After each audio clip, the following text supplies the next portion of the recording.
चलो सुनो, निर्देशांक ज्योमेट्री का उदाहरण नंबर 8। ये करण बिंदुओं ए और बी ए को जोड़ने वाले रेखाखंड समत्रिभाजित करने वाले बिंदुओं के निर्देशांक ज्ञात कीजिए। ठीक है, देखिए ए और बी को जोड़ने पर एक रेखा बन रही है। ठीक है, देखिए पहले एक रेखा बना लीजिए, ए है और ये बी बिंदु है। ठीक है, इसके निर्देशांक है 2, -2 और -7, 4। इसको जोड़ने वाले एक रेखाखंड ये बी बिंदु है। आप लिखिए ठीक है, करें कि बिंदुओं ए और बी को जोड़ने वाले ठीक है रेखाखंड समत्रिभाजित करने पर, यानी इस रेखा को समत्रिभाजित, सम यानी समान और त्रिभाजित यानी 3 भागों में, ठीक है 3 भागों में करने पर बिंदुओं के निर्देशांक ज्ञात कीजिए। जब देखिए ए बी रेखा को 3 भागों में बांटेंगे, ठीक है तो कैसे बांटेंगे, तो इसको 2 बिंदु काटेंगे, एक बिंदु यहाँ पर और एक बिंदु यहाँ पर, ये पी और यहाँ पर क्यू बिंदु हुआ। ठीक है, तो इस बिंदु के कह रहा है निर्देशांक ज्ञात करने के लिए। प्रश्न समझ में आया? प्रश्न क्या कर रहा है? प्रश्न कर रहा है कि ए और बी रेखा को, ठीक है ए बी को जोड़ने पर एक रेखा बन रहे हैं। ठीक है, अब इस रेखा को समत्रिभाजित कीजिए, यानी कि 3 भागों में काटिए, 3 समान भागों में क्या करनी है, काटना है। ठीक है, और 3 समान भागों में काट कर जो बिंदु इसको 3 भागों में बांटेगा उस बिंदु के निर्देशांक भी हमें ज्ञात करना है। ठीक है, तो देखिए ए और बी एक रेखा है, ठीक है इसको एक पी बिंदु का था और कौन सा क्यू बिंदु का था। ये दो ही बिंदु से क्यों काटे, क्योंकि 3 भागों में काटना है। तो देखो यहाँ से यहाँ तक कितना, 1 भाग हुआ और यहाँ से यहाँ तक 2 भाग और यहाँ से यहाँ तक 3 भाग, त्रिभाजित यानी कि 3 भाग। सुनो 3 भाग में काट दिया, कितने भागों में काटा है, 3 भागों में। ठीक है, तो कह रहा है कि पी बिंदु का भी और क्यू बिंदु दोनों का निर्देशांक हमें ज्ञात कीजिए। ठीक है, तो इस बिंदु का निर्देशांक क्या होगा, x, y। ठीक है, और इस बिंदु का भी निर्देशांक होगा x, y होगा, क्योंकि p बिंदु और q बिंदु दोनों बिंदु का निर्देशांक ज्ञात करना है। और ये a बिंदु और ये b बिंदु है, तो इसको हम लोग मानेंगे x1, y1 और इसको माना जाएगा x2, y2। ठीक है, तो सबसे पहले जो दिया है उसको लिख लीजिए। ठीक है, देखिए हाला दिया है, क्या दिया जिन बिंदु ए में दिया है 2, -2। ठीक है, और बिंदु बी में कितना दिया है जिन, -7। बिंदु बी दिया है -7,4 है। ये अब देखिए, अब लिखेंगे हम लोग। ये अब माना कि ए बी रेखा को समत्रिभाजित करने वाले 2 बिंदु कौन कौन है, पी और क्यू है। ठीक है, ए बी रेखा को समत्रिभाजित करने वाले बिंदु क्या है, पी तथा क्यू है। पी तथा क्या है जी, क्यू है। तो हमें इस दोनों बिंदु का निर्देशांक भी, यानी कि हमें पी बिंदु और क्यू बिंदु का भी क्या करनी है, निर्देशांक ज्ञात करनी है। तो ये तो कैसे ज्ञात करेंगे, देखो तो जब ये विभाजित कर रहे तो इसमें कौन सा सूत्र लगाएंगे, विभाजन सूत्र का। तो ये कौन सा, विभाजन सूत्र। तो विभाजन सूत्र में m1 m2 का भी प्रयोग होता है। तो ये m1 m2 भी लगता है और x1 y1 x2 y2 भी लगता है। तो x1 y1 तो है, x2 y2 भी है ना जी। हमें जो है m1 m2 नहीं है, यानी m1 अनुपात m2 का मान नहीं है। तो इसके लिए हम लोग निकालना होगा। तो पहले P बिंदु का निकालेंगे, फिर Q बिंदु का। तो लिखेंगे हम लोग कि अब P बिंदु के लिए अनुपात, P बिंदु के लिए अनुपात।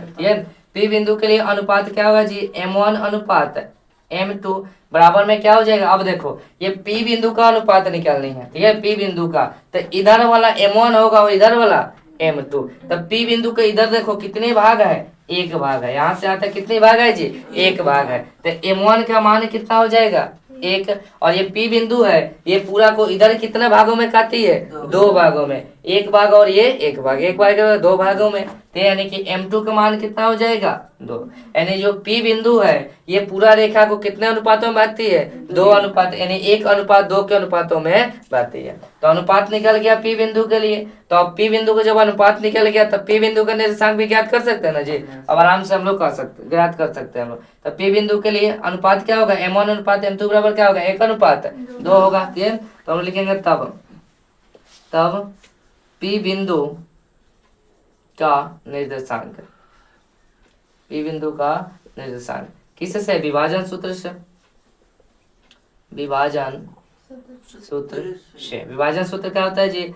x कोमा वाई बराबर m1 x2 plus m2 x1 और बटा में m1 प्लस m2 कोमा, ठीक है, y1 sorry m1 y2 plus m2 y1 बता में m1 प्लस m2 होता है, ठीक है।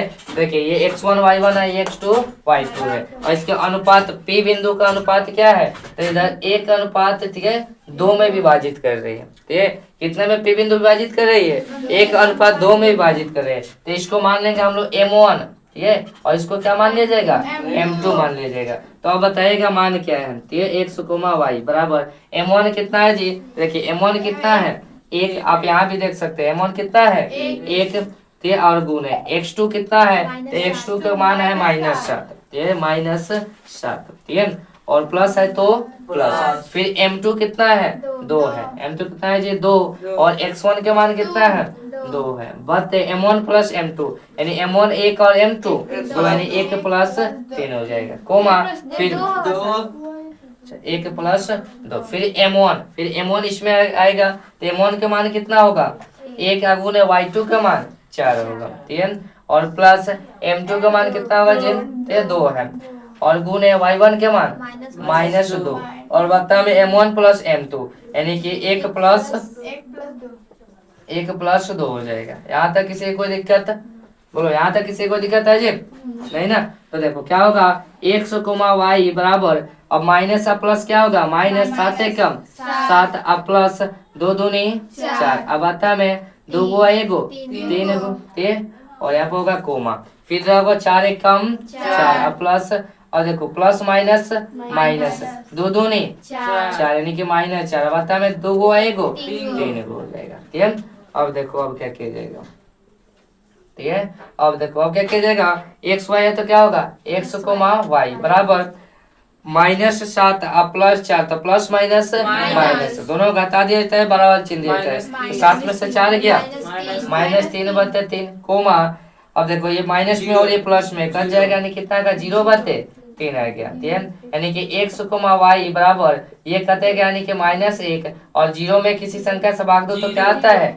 0 आता है। अतः P बिंदु का निर्देशांक कितना हो गया? अतः बिंदु P बिंदु का निर्देशांक कितना आ गया जी? 1 कोमा 0 आ गया, -1 कोमा 0 यानी इस बिंदु का निर्देशांक कितना आ गया? -1 कोमा 0 हो गया। अब हम लोग निकालेंगे किसका? Q बिंदु। देखो अब जैसे P बिंदु का निर्देशांक हम लोग निकाले हैं, वैसे Q बिंदु का भी निर्देशांक हम लोग निकाले हैं। तो लिखे हम लोग अब Q बिंदु के लिए, Q बिंदु के लिए अनुपात क्या होगा? m1 अनुपात m2 बराबर में क्या होगा जी? अब देखो Q बिंदु के इधर साइड देखो कितना भाग है? 2 भाग में बटी है, एक भाग और एक भाग, कितना भाग? 2 भाग। अब बीच में लगाओ अनुपात, और Q बिंदु के इधर कितना भाग है? 1 भाग है, यानी कि Q बिंदु जो है कितने अनुपात में विभाजित की है? तो 2 अनुपात 1 में जो विभाजित की है। तो अब हम लोग निकालेंगे Q बिंदु का निर्देशांक, Q बिंदु का निर्देशांक, ठीक है, Q बिंदु का निर्देशांक किससे निकालेंगे जी? विभाजन सूत्र से। विभाजन सूत्र क्या होता है? एक्स वाई बराबर m1 x2 plus m2 x1 बता में m1 plus m2 coma m1 y2 plus m2 y1 बता में m1 प्लस m2। यहाँ तक कोई दिक्कत नहीं ना? अब देखो x कोमा y बराबर m1 का मान कितना है जी? देखो 2 है, m1 का मान 2 और x2 का मान कितना है? -7, यानी A और B बिंदु का निर्देशांक दोनों के लिए काम करेगा, P बिंदु के लिए भी और Q बिंदु के लिए भी, ठीक है। प्लस है तो प्लस, फिर m2 का मान कितना होगा? 1 और गुणे x1 के मान, और बता में m1 प्लस m2 यानी कि 2 प्लस 1 हो जाएगा, कोमा m1 का मान फिर कितना है जी?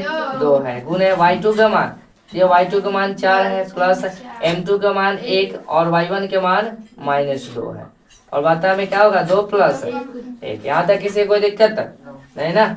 चलो जी अब देखो क्या होगा। अब हो जाएगा x कोमा वाई बराबर, ये प्लस माइनस 7 दूनी 14, ये और प्लस 2 1 कम 2 एकम 2, अब आता में 2 गो 1 गो 3 गो, ठीक है। फिर 4 दूनी 8, अब plus plus minus minus plus minus minus 2 एकम 2, और बता में 2 गो 1 गो 3 गो हो जाएगा, ठीक है। तो हो जाएगा x कोमा वाई बराबर माइनस प्लस माइनस 14 में से 2 गया 12, बता में 3 कोमा से 2 गया 6, और बता में 3 आ गया, ठीक है। अब कटेगा, चलो ऊपर में तारे क्वेश्चन सब लोग लिख लिया है ना। अब ये क्या हो जाएगा, कट जाएगा, ठीक है। 4 3 और 3 दूनी 6, माइनस है तो माइनस, ठीक है। यानी कि x कोमा वाई बराबर कितना आ गया, माइनस 4 कोमा 3 आ गया, माइनस 4 कोमा 3। ये किस बिंदु का निर्देशांक है, Q बिंदु का निर्देशांक है। तो हम लिखेंगे अतः हम Q बिंदु का निर्देशांक, Q बिंदु का निर्देशांक क्या होगा, माइनस 4 कोमा 3 होगा, माइनस 4 कोमा 3 होगा, ये हो जाएगा आंसर, ठीक है। यानी हमें P और B Q बिंदु के कहा था निर्देशांक निकालने के लिए, तब P बिंदु का निर्देशांक माइनस 1 कोमा 0, Q बिंदु का निर्देशांक क्या होगा, माइनस 4 कोमा 3। आप इतना बनाइएगा तब जाकर पूरा फुल मार्क्स मिलता है।